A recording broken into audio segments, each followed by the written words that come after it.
నమస్తే అండి. నమస్తే సార్. ఇప్పుడు ఈ కొమ్మినేని శ్రీనివాసరావు గారు తెలుసా? సొల్లునేని శ్రీను. మీరు చెప్పింది నిజమే. సొల్లునేని అనేది మీరు బై మిస్టేక్ నోట్తో అన్నారు. లేదు సార్, మేము ఆయన వార్తలు అవి చూస్తూ ఉంటాం. వాడుక భాషలో డిఫాల్ట్ గా మేము సొల్లునేని అని పిలుచుకుంటా ఉన్నాం. ఓకే, ఆ ఫ్లో వచ్చేసింది.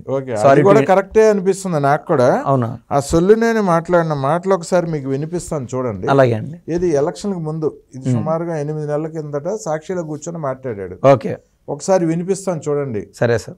దేశమంతా ఎన్నికలు ఒక ఎత్తు అయితే ఆంధ్రప్రదేశ్ శాసనసభ ఎన్నికలు మరో ఎత్తుగా సాగుతున్నాయి. ఎందుకంటే ప్రచార రంగంలో ప్రధానంగా ప్రతిపక్ష తెలుగుదేశం, జనసేన, బీజేపీ కంటే ఈనాడు, ఆంధ్రజ్యోతి ఇలాంటి ఎల్లో మీడియా రోజు లక్షల కరపత్రాల మాదిరిగా వాళ్ళ పత్రికల్ని పార్టీ తెలుగుదేశం కరపత్రాల కంటే హీనంగా మార్చి వాళ్ళు లక్షల సంఖ్యలో ప్రజల మీదకి విసురుతున్నారు. వాళ్ళ పాఠకుల్ని హింసిస్తున్నప్పుడు కూడా వాళ్ళు ఎక్కడ తగ్గకుండా ఎలాగైనా సరే ప్రజాభిప్రాయాన్ని మార్చాలి అనేటువంటి. ఆయన 1956లో పుట్టినాడు సార్. నేను జీవిత చరిత్ర ఒకసారి చూశాను. ఓకే. తర్వాత కాలంలో రచయితగా పనిచేసాడు, కష్టపడతా ఎదుగుతూ వచ్చాడు. వాస్తవంగా ఆయన ఎప్పుడైతే ఆయన రచనలు మొదలు పెట్టినాడో అది లేటు వయసులో ఘాటుగా బయటికి కన్వే చేస్తున్నాడు. ఇప్పుడు ఆయన రచనలు ఏదైతే ఆయన నాలెడ్జ్ ఉందో దాన్ని అది టీవీలో మీడియా ముందు వ్యక్తపరుస్తున్నాడు సార్. ఆయన చెప్తున్నాడు చూడండి, లక్షల కరపత్రాలు ఆంధ్రజ్యోతి వాళ్ళంట, ఈనాడు వాళ్ళంట ప్రజలపైకి వదులుతున్నారంట. పచ్చ మీడియా, పచ్చ మీడియా. 5 ఏళ్లలో సార్, 5 ఏళ్లలో ఆయన ఏ పచ్చ మీడియాలో పనిచేస్తాడు ఆయన నేను చెప్తానులేండి. 5 ఏళ్లలో ఈనాడు, ఆంధ్రజ్యోతిని మీరు తొక్కినట్టు తొక్కకుండా అన్ని సార్లు తొక్కినారు. అవును. సీఎం హోదాలో ఉండి రామోజీరావుని కలిసేదాన్ని పోయి ఉన్నాడు. ఎవరు? జగన్ రెడ్డి. అవును. ఎవరికి సిగ్గున్నాలా, ఎవరికి సిగ్గు లేదు అప్పుడు? సాక్షాత్తు అంటే ఆయన ఎక్కడ సపోర్ట్ చేయమని ఈయన రాధాకృష్ణ గారి మైండ్ సెట్ మనకు తెలుసు. బ్రాండెడ్ ఈనాడు అయితే రామోజీరావు గారిది. దేశంలో కలా సార్ నిజంగా రామోజీరావు నిజంగా అనుకుంటే 5-6 స్టేట్స్లోని గవర్నమెంట్స్ని శాసించగలరు వాస్తవంగా. ఈవెన్ అమిత్ షా గారు, మోడీ గారు ఎవరైనా సరే మన ఆంధ్రా కన్నా వస్తే రామోజీరావు గారిని కలిసి వెళ్ళటం వాళ్ళకి ఆనవాయితీ. ఆ పేరు నాది ఈనాడు వాళ్ళకి. అయితే ఏం చెప్తున్నాడు, లక్షల కరపత్రాలంట జనాలపై కొలుతున్నారంట. నిద్రలేసి ఎవరైనా సార్ పేపర్ ఉండేవాళ్ళు, పేపర్ లేనివాడు పేపర్ ఏదైనా చదవాలి అనుకుంటే నిజంగా ఏది ఎవరైనా ఆయన నోటిఫికేషన్ పడినాయంటే డిఎస్సి నోటిఫికేషన్స్, పలానా నోటిఫికేషన్స్, ఏదో క్లాసిఫైడ్స్ ఇవన్నీ చూడాలంటే నిజాయితీ గల వార్తలు చూడాలన్నా, అవును రియల్గా ఒక నిజమైన వార్తను చూడాలంటే అది ఇది ఉంటుంది కదా సార్. ఈ కాలంలో ఒక రాంగ్ కన్వేయింగ్ మెసేజ్లు వెళ్ళిపోతా ఉన్నాయి కదా, ఈవెన్ మొబైల్స్ ద్వారా, నెట్ ద్వారా. అట్లా కాదు, ఈనాడు క్లారిటీ, వాళ్ళ క్లారిటీ కావాలంటే ఈనాడు మొదలు పెడతారు చూసేదానికి. ఈ బ్లూ మీడియా వాళ్ళు సారికి పచ్చ మీడియా అంటారు. సిగ్గన్నా అంటే వాళ్ళు వేసుకునేదంతా పచ్చ రంగే. సాక్షిలో ఫస్ట్ నుంచి సార్ వీళ్ళు కాపీ కొట్టి వేసుకున్నారు. అప్పుడు రాజశేఖర రెడ్డి గారు ప్రభుత్వంలో ఉన్నప్పుడు ఈ యొక్క జగన్ రెడ్డి దగ్గర ఆ ఛానల్ పెట్టించి, జగన్ రెడ్డి వాళ్ళ వైఫ్ భారతిరెడ్డి గారి పేరు మీద ఛానల్ పెట్టించి ఆ రోజు ఏమేమి పెట్టారంటే నిజాయితీకి నిలువెత్తు నిర్వచనం అట్లా ఏందో సామెతలు అన్నీ పెట్టి అది కన్వే చేస్తూ వచ్చారు సాక్షిని. ఈ రోజు వాళ్ళు ఆ రోజు నుంచే మొదలు సార్ ఏదైతే సాక్షి మొదలు పెట్టినారో ఆ కేసులు ఇవన్నీ మొదలు 13 సిబిఐ కేసులు, 43,000 కోట్ల జప్తు ఈ సాక్షి వల్లే ఇవన్నీ వచ్చింది. సాక్షి వాళ్ళు కన్నా పెట్టుకుంటా ఉంటే వాళ్ళకి వెళ్ళి ఏదైనా చిన్నపాటి అవినీతి చేశాయని సాప్ కింద నీరు మాదిరి పోయి ఉండేదే. ఈ సాక్షి వల్ల జగన్ కొంప మునిగిపోయింది ఒక మాటలో చెప్పాలంటే. ముఖ్యంగా ఈ కేఎస్ఆర్ కొమ్మినేని శ్రీనివాసు, సొల్లునేని అని పక్కన పెడదాం ఎందుకంటే అందరికీ అర్థం కావాలి కదా, అది కొద్దిమందికి తెలుసు ఆయన సొల్లునేనని. ఈ కొమ్మినేని శ్రీనివాస్ గురించి చెప్తే జగన్మోహన్ రెడ్డి గారికి సార్ ఎన్నాళ్ళు లేని వెన్నుపోటు పొడిచినాడు సార్ ఆయన ఈ కొమ్మినేని శ్రీనివాసు. అదేవిధంగా ఆయన 10 ప్రశ్నలని, నేనంటే ఒక చిన్నపిల్లవాడు సార్, నేను ఆయనంత శక్తి కానీ, ఆయనంత గొంతు కానీ, ఆయనంత చదువుకోలే. నాకు తోచిన రీతిలో నాకున్న నాలెడ్జ్ మేర కన్వే చేస్తున్నా. ఎవరు? సాక్షిలో ఒక ఆయన ఉంటారు సార్, ఈశ్వర్ అని.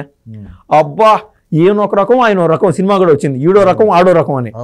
ఆయన కూర్చొని మీడియాలో సాక్షి వాడు ఇచ్చినాడు కదా అంతో ఇంతో డబ్బులు కొంచెం గట్టిగానే ఇస్తున్నారంట. వాస్తవంగా ఆయన పవన్ కళ్యాణ్ ఫ్యాన్ అనేది మీడియా సర్కిల్ మొత్తం తెలుసు. అవును. ఎవరు సార్? ఆయన ఈశ్వరరావు. ఆయన కూర్చొని ఒక ఉద్గతమైన స్వరంతో 10 ప్రశ్నలు, దీనికి సమాధానం చెప్పవా లోకేష్, దీనికి సమాధానం చెప్పవా పవన్, దీనికి సమాధానం చెప్పవా చంద్రబాబు అంటారు. అది అడుగుతూ ఉన్నాయని చూసేవాళ్ళు నవ్వొస్తుంది సార్. దారిలో పోయేటప్పుడు బురద పైన రాయొచ్చి ఆ బురద మన పైన పడుతుంది సార్. ఒక పదం వాడాలా దానికి, వాళ్ళు వాడగలుగుతారు, నేను వాడలేను. సో వాళ్ళు 10 ప్రశ్నలకు సమాధానం మాలాంటి వాళ్ళు చెప్పి ఓపిక అయిపోయింది. వాళ్ళకు సిగ్గు రాదు, ఇంకెందుకు వాళ్ళకి రానప్పుడు మేమైనా ఆగుదామని చెప్పి ఆగిపోయినాం. ఇట్లాంటి వాళ్ళు ఈ ద్వయం ఏదైతే ఉన్నారో ఈ కేఎస్ఆర్ ఈశ్వరు జగన్ కొంప నిలున ముంచేశారు సార్. శాంపుల్ చెప్తాను ఏ విధంగా అంటే మీరు ఒకటే అసలు ఈయన పచ్చ ఛానల్స్ అంటున్నాడు కదా, అసలు కొమ్మినేని శ్రీనివాసరావు పుట్టు పూర్వోత్తరాలు ఏమన్నా తెలుసా, చెప్పగలరా? అది చెప్తాను ప్రేక్షకులకి. అవును, 1956లో గన్నవరంలో పుట్టాడు. ఏది ఇప్పుడు వలంనేని వంశీ పోటీ చేసి ఓడిపోయినాడు కదా ఆ నియోజకవర్గంలో. ఆంధ్రవాడే, మన ఆంధ్రుడే సార్. అవునా? ఆంధ్ర మీద విషయం కక్కుతా ఉంటాడు ఎప్పుడు. కక్కుతా ఉంటాడు. కొంతమంది జీవితంలో ఎట్లా అవుతుందంటే డబ్బులని ఒక వ్యామోహం ఉంటుంది, కొంతమంది వేరే దానిపైన వ్యామోహం ఉంటుంది. సరే కష్టపడతా వచ్చినాడు. ఈయన ఏదైతే అంటే నేను చెప్పాను కదా సార్, విద్యార్థులు కావచ్చు లేదా ఉద్యోగస్తులు కావచ్చు, రిటైర్డ్ గవర్నమెంట్ జాబ్ చేసే వాళ్ళు రిటైర్డ్ అయి ఉంటారు కదా, ఆ పెన్షన్కి సంబంధించిన క్లియర్ ఇన్ఫర్మేషన్ కోసం అలవాటుగా ఈనాడు చూస్తారు. అందుకు ఆ రకాన నేను పసుపు మీడియా అని నేను ఫ్లోలో అని చెప్పాను. ఆయన రకం చెప్పాలంటే పచ్చ మీడియా అని అలవాటు చేసుకున్నాడు. ఏ పచ్చ మీడియాలో ఈయన పనిచేసింది? ఫస్ట్ ఈ వృత్తిలోకి దిగింది ఈ పచ్చ మీడియాలోనే. అవునా? ఆయన చెప్పే ఈ పచ్చ మీడియాలోనే ఈనాడులో ఆయన కెరీర్ బిగిన్ చేసుకున్నాడు. 1978 అంటే ఆల్మోస్ట్ ఇప్పటికి 22, 24, 46 సంవత్సరాలు అయింది. అవును, కెరీర్ స్టార్ట్ చేసి. అవును. ఓకే. అప్పటి నుంచి దాంట్లో ఏది ఆయనకు అంత నాలెడ్జ్ అంత స్పీడప్ ఏంలే. క్రమేపీ అంటే సీనియారిటీ కొద్దీ జాబ్లో హైక్ ఇవ్వడము, డబ్బులు ఇవ్వడము జరిగిపోతూ ఉంటాయి జీతాల రూపంలో. రామోజీరావు గారి పుణ్యం అయినా వాటితోనే ఆ గంజి నీళ్ళు తాగడము, అన్నం తినడము, క్రమేపీ చిన్నగా ఎదిగినాడు. ఆయన ఇచ్చిన జీతంతో బతికినోడు ఇతను. తర్వాత ఇఫ్ ఐఎమ్ నాట్ రాంగ్ 2002, 2004లో సార్ ఆంధ్రజ్యోతిలో జాయిన్ అయిపోయినాడు.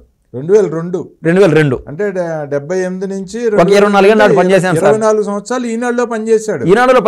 పచ్చ మీడియాలో పనిచేశాడు. అవును. ఓకే, చెప్పండి. అప్పుడు అన్ని రోజులు పనిచేసినప్పుడు ఏదైతే ఈనాడులో ఆ రోజునే కదా సార్ మార్గదర్శి అంట, ఈ యొక్క చిట్ ఫండ్ కంపెనీస్ లేదా ఈ యొక్క ప్రియా ఊరగాయ చెక్కులు ఇవన్నీ ఉంటాయి కదా సార్, ఇవన్నీ దగ్గర నుంచి చూసినాడు కదా రామోజీరావు గారిని. ఆయన వ్యవహారం అంతా ఏ రోజు నీకు సిగ్గుమానం ఉంటే, నువ్వు అంత ఉత్తముడు అయితే ఏ రోజు బయటకు వచ్చి నువ్వు చెప్పండకూడదు ఈ మాదిరి ఈ కంపెనీలో ఈ మాదిరి తప్పులు జరుగుతున్నాయని. నిజంగా జర్నలిస్ట్ అయితే నిజంగా తప్పులు జరిగింటే నిజమైన జర్నలిస్ట్ అయితే తప్పులు జరిగింటే బయటికి చెప్పినంటే రామోజీరావు గారి వల్ల ఎవరైనా రోడ్డు పైన పడినారు లేకుంటే వాళ్ళ జీవితాలు కోల్పోయినారు అనేది నువ్వు చేతనైతే మీకు కూడా ఈరోజు సాయంత్రం నువ్వు టైం తీసుకొని మీరు సెర్చ్ చేసి చూడండి. రామోజీరావు గారి వల్ల ఆయన కంపెనీల వల్ల ఎవరైనా ఒక్కరైనా నాశనం అయినారా అనేది. ఒక్కళ్ళు కూడా లేదు సార్. నాకు ఇది ఇంకోసం మీరు ఆశ్చర్యం ఏంటంటే జగన్మోహన్ రెడ్డి గారు ప్రభుత్వంలో ఉన్నాడు, ఈ యొక్క మార్గదర్శి పైన కేసులు వేసినారు. ఏది ప్రభుత్వం సుమోటో కేసులు. ఏ ఒక్కడు పోయి అక్కడ ఎవడన్నా ఒక బాధితుడన్నా ఎతుకుదామని జగన్మోహన్ రెడ్డి ప్రభుత్వం కీలకంగా ట్రై చేసింది, ఎవరు దొరకలా. దాంట్లో పెట్టుబడి పెట్టినప్పుడు ఫలితాలు లాభాలు అంత ఆశాజనకంగా ఉన్నాయి సార్. ఎవరు పోయి కంప్లైంట్ పెడతారో, కంప్లైంట్ పెట్టినోడు గట్స్ కావద్దా? దాంట్లో తప్పులు జరిగినాయి, నాకు ఇన్ని అన్యాయం అయిపోయినా అనేది ప్రతి ఒక్కటి పేపర్ పైన ఉంటుంది.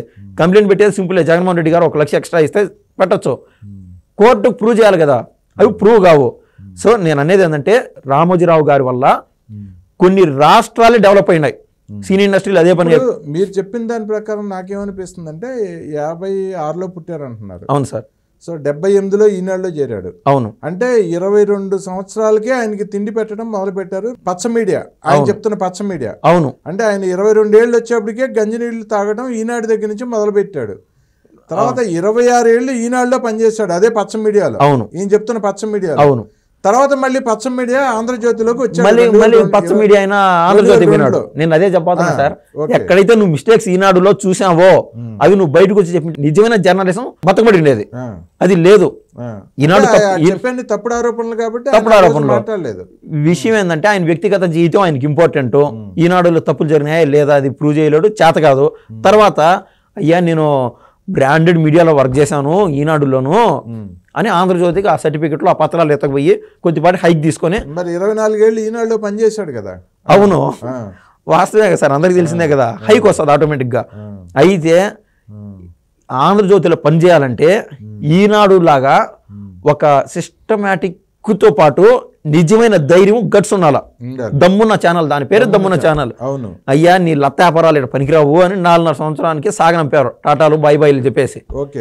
ఎట్రా స్వామి బతుకు జీవుడు అనుకుంటా ఉంటే ఎన్టీవీ, ఆ టైంకి ఎన్టీవీ అనేది కొత్తగా ఛానల్ వచ్చింది, ఎదుగుతా ఉన్నింది. నరేంద్ర చౌదరి గారు. అవును. సింపుల్ గా దాంట్లో దూరినాడు, ఇవన్నీ చూపించాడు. ఇది సార్ కుటుంబ పరిస్థితులు బాగలేవు అనుకోకుండా ఆరోగ్య సమస్యలు వచ్చాయని చెప్పినాడు. ఏం చెప్పుకున్నాడు, ఎన్టీవీలో జాయిన్ అయిపోయినాడు. ఆడ మళ్ళీ హైక్ తీసుకున్నాడు. అవునవును.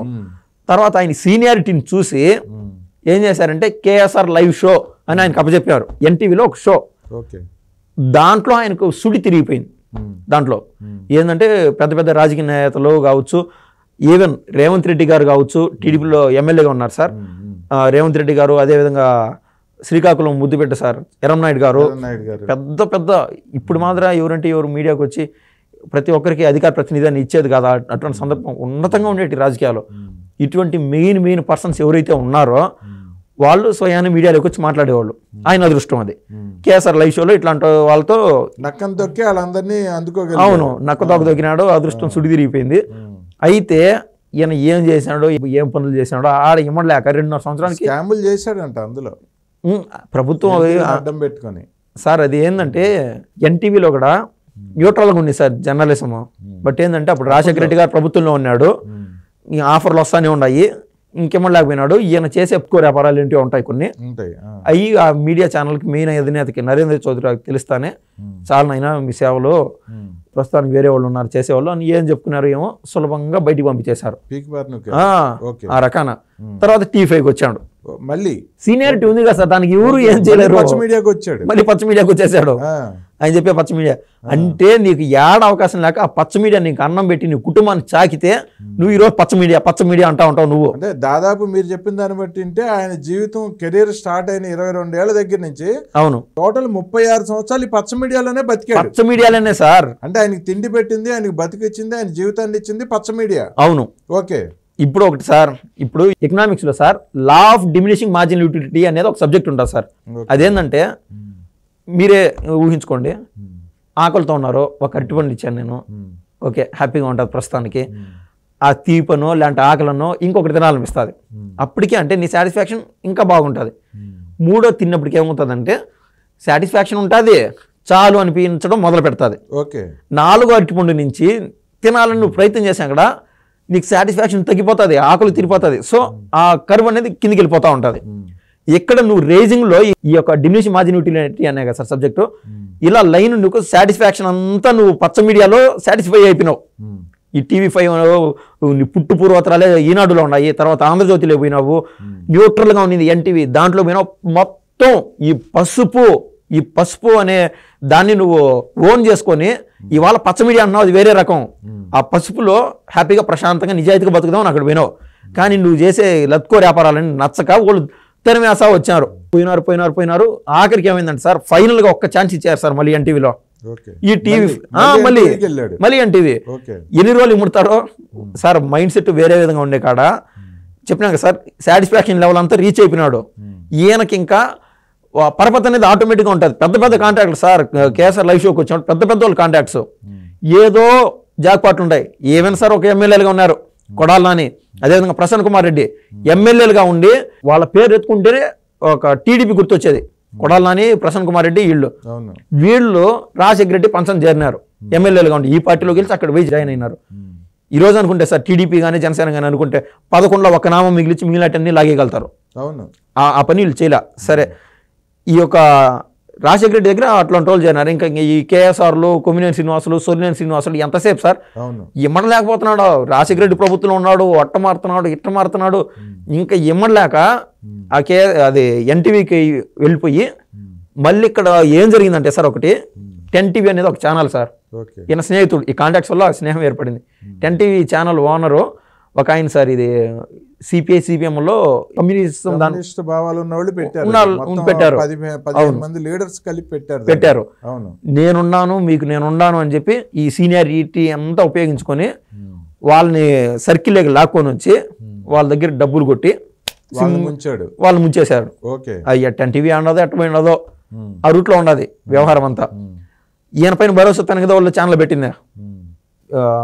జాబ్ హోల్డర్స్ మొదలు ప్రతి ఒక్కటి నేను చూసుకుంటానని పెట్టినాడు. వాళ్ళ దగ్గర కొట్టే కాడికి డబ్బులు కొట్టేసినాడు.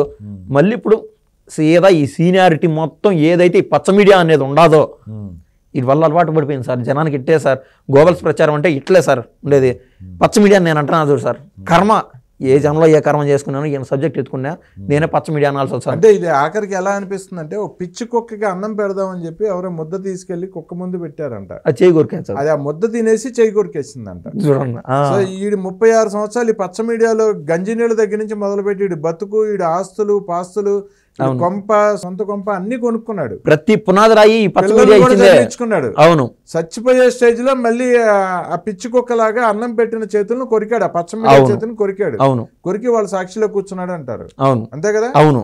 సో ఇప్పుడు ఈ సాక్షిలో కూర్చొని ఈ జోకర్ గాడు ఏం మాట్లాడాడు కొన్ని వినిపిస్తాను ఒకసారి. అలాగే అండి. వాళ్ళ తర్వాత సర్వేలు చేయకూడదనేది ఒక నిబంధన వచ్చిందని చెప్తున్నారు, నాకైతే గుర్తులేదు కానీ.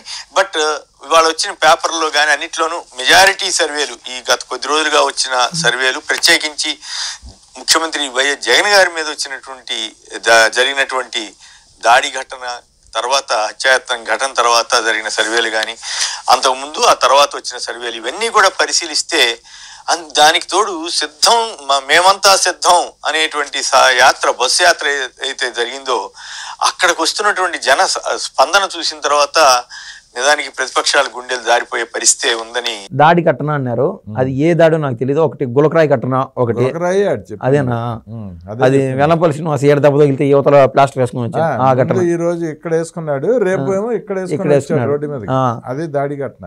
జగన్మోహన్ రెడ్డి గారేమో ఇక్కడ చక్కెర అంటించుకున్నారు, వాళ్ళ చెల్లి చెప్పింది, అరే ఎక్కువ రోజులు ఆ దెబ్బన్న చోట చక్కెర వేస్తే పుచ్చిపోద్దురా అక్కడంతా, నీకు సెప్టిక్ అయిపోతుంది అని చెప్పగానే వెంటనే పీకేశాడు. తర్వాత అక్కడ చిన్న గీత కూడా కనపడలేదు. అవును, అదే దాడి అంట. జగన్మోహన్ రెడ్డి గారి మీద దాడి. అందరూ అనుకుంటారు కత్తులు కటార్లు రాడ్లు దాడి ఏమన్నా అనుకుంటారు. అంత హ్యాపీగా అంత సులభంగా చెప్తున్నాను సార్, అదే అంత సులభంగా అంత ఏమార్చే విధంగా ఆయన ఈశ్వరన్ ఆయన సార్. నేను ఒక మాట చెప్పి నేను ముగిస్తాను సార్. ఆ రోజు నేను ఏదైతే మీరు వినిపిస్తున్నారో ఎలక్షన్స్ ముందు విషయం ఇది, జగన్మోహన్ రెడ్డి గారి దగ్గరికి ఆయన ఏదైతే ఈయన పేర్లు కొన్ని చెప్పినాడు, పలానా సర్వే అని, అదేమి ఇప్పుడు కేకే సర్వే లాంటిదో లేకుంటే ఇప్పుడు లగడపాటి రాజగోపాల్ అని ఆయన ఉన్నాడు చూడండి, పబ్లిక్ తెలిసిన సర్వేలు ఇవన్నీ. లగడపాటి రాజగోపాల్ మిస్టేక్ అయినాడు, నేను చాప్టర్ క్లోజ్ నేను చేయను అన్నాడు. ఓపెన్ టాక్ సర్వే అయితే కూటమి ప్రభుత్వం 164 స్థానాలు గెలుస్తాయని చెప్పి ఇచ్చారు. ఏదో గురి తగిలింది open talk survey, that's branded, exact గా చెప్పారు వాళ్ళు. అవును, ఇతను చెప్పేది ఏంటంటే ఒక 15 సర్వేలు చెప్పాడండి దాదాపు. సార్ మీరు కావాలంటే పేర్లు పరిశీలించి చూడండి, నేను చెప్తున్నాను ఆ సర్వే దాన్ని డెప్త్ ఏందో చెప్తున్నా. ఇది వెబ్సైట్ లో ఒక రాంగ్ వెబ్సైట్లు క్రియేట్ చేస్తారు సార్, రాంగ్ పేర్లతో క్రియేట్ చేసి ఆయన తీరా అన్ని మాటలు చెప్పింది అంటే గతంలో జగన్మోహన్ రెడ్డి గారికి 49% వచ్చింది, ఈసారి 55% వస్తుంది సార్. చేస్తే అతికినట్టు ఉండాలి ఏదన్నా ఒక అబద్ధం చెప్తే. ఇవి జగన్మోహన్ రెడ్డి ఏమనుకున్నాడు, నేను అప్పటి తెలివైన కదా, వీడు 55 చెప్తున్నాడు అంటే నాకు 51 వస్తాయి లేదా 49 వస్తాయని జగన్మోహన్ రెడ్డి గారిని ఇది అందరం ఎక్కిస్తున్నారు, పల్లకి ఎక్కిస్తున్నారు, మోస్తున్నారు వీళ్ళిద్దరు. ఓట్ల పర్సంటేజ్ జగన్మోహన్ రెడ్డి గారిని అట్లా పల్లకి ఎక్కిస్తున్నారు. ఏదైతే రాంగ్ వెబ్సైట్ లో ఒక రాంగ్ కంపెనీల మాదిర ఈ సర్వే ఆ సర్వే అని 10-13 ఎత్తుకొని జగన్మోహన్ రెడ్డి గారు పెడుతున్నారు సార్. కంప్యూటర్ ప్రింట్అవుట్ తీసుకెళ్లి పెట్టి సార్ వాళ్ళు రాష్ట్రంలో ప్రతి నలుమూల తిరిగినారు సార్. దీనికి 18 లక్షలు ఖర్చు పడింది అని జగన్మోహన్ రెడ్డి దగ్గర పెట్టడం, ఆయన మురిసిపోయి టిప్పుతో సహా 22 లక్షలు డబ్బులు ఇవ్వడం. ఈ 13, 14 ఆయన ఈ యొక్క కేఎస్ఆర్కి ఎప్పుడైతే ఆకలి అవుతుందో గ్యాప్ ఇచ్చి ఆయన సర్వే పట్టుకెళ్ళి ప్రింట్అవుట్ సర్వే తీసుకెళ్ళిపోయి ఆయన ముందు చెప్పడము. ఈయన సరే మొత్తం మీద కేఎస్ఆర్ ఇన్ని చెప్పినాడు కదా, వీటిల్లో ఒక 8 అయినా నిజమైనట్టు ఉంటాయి ఫలిస్తాయని ఆయన ఆ రూట్లో ఉన్నాడు. ఆయనకి అదే చెప్పా కదా సార్, అరగన తేపులకి ఆకలి తేపులకి తేడా తెలియదు అన్నట్టు. ఏంటి అరగన తేపులు, నేను సీఎంని ఆయన గడాఫీ మాదిర అడాల్ఫ్ హిట్లర్ మాదిర ఒక రూమ్లో నుంచి బయటకు వచ్చేదిలే, నేను డాన్ అనుకొని ఫీల్లో ఉన్నాడు. రియాలిటీ తెలియకుండా చేసినారు. ఆ వైసీపీ కార్యకర్తల ఒక గోడు వీళ్ళ కుటుంబాలకు తగులుతారు సార్. వాస్తవంగా వాళ్ళు ఎంత కష్టపడింటారు సార్ గ్రౌండ్ లెవెల్లో. వాళ్ళ కష్టం ఒకటి, నిజాయితీగా ఇది జరుగుతుంది అది జరుగుతుంది అని చెప్తే వాళ్ళు మార్చుకొని ఒక పోస్ట్ మార్టం చేసుకొని పబ్లిక్లోకి బాగా వెళ్ళింటారు. ఒకవేళ కొద్దిపాటి సీట్లు పెరిగింటాయేమో ఎవరికేం తెలుసు. మొత్తం జగన్మోహన్ రెడ్డి జీవితాన్ని సాక్షి ఓనర్ ఎవరైతే ఉన్నారో భారతీ రెడ్డి జీవితాన్ని సర్వనాశనం చేసిన వాళ్ళు వీళ్ళిద్దరు ప్రథములు అని నేను చెప్పని 100% చెప్తాను సార్. కేఎస్ఆర్ అదేవిధంగా ఈశ్వరు సర్వనాశనం చేసి వదిలినా సార్. ఎవరు కాదు, మీరు కావాలంటే సాక్షి పోయి ఆడ కామెంట్స్ చదవండి. శత్రువులు మా దగ్గర నుంచే మొదలైనారు కదరా స్వామి, ఏడనో కాదు అని చెప్పి వాళ్ళు వాపోతున్నారు. వాళ్ళని పెరికేసే అధికారం ఆ యొక్క శక్తి కార్యకర్తలు లేకపోయా. ఇప్పుడు ఆయన సాక్షిలో నుంచి తీస్తే సాక్షిలో ఉన్న బొక్కలన్నీ బయటికి చెప్తాడు, అందుకనే ఆయన అదే మ్యాటర్. ప్రభుత్వం లేదు సార్ ఈసారి కన్నా పొరపాటున జగన్మోహన్ రెడ్డి గారి కన్నా కల వచ్చింది అనుకోండి ప్రభుత్వంలోనే ప్రభుత్వం ఎక్కడన్నా వస్తే జగన్మోహన్ రెడ్డి తొలిసారి టార్గెట్ చేసేది వీళ్ళిద్దరినే. పాము తన పిల్లలను తానే చంపుకున్నట్టు అంత గ్యాప్ ఇరు ముందు వీళ్ళిద్దరిని ఎత్తేస్తారు. ఎత్తేస్తారంటే సాగనంపుతారు అంటున్నా జగన్మోహన్ రెడ్డి. అవును అవును, అప్పుడు దాకా ఈయన వాళ్ళని మొయ్యాలా, ఆయన ఈయన మొయ్యాలా, తప్పనైతే తప్పదు. ఓకే ఓకే అండి, మంచి విషయాలు చర్చించామండి. థ్యాంక్ యూ అండి, ధన్యవాదాలండి.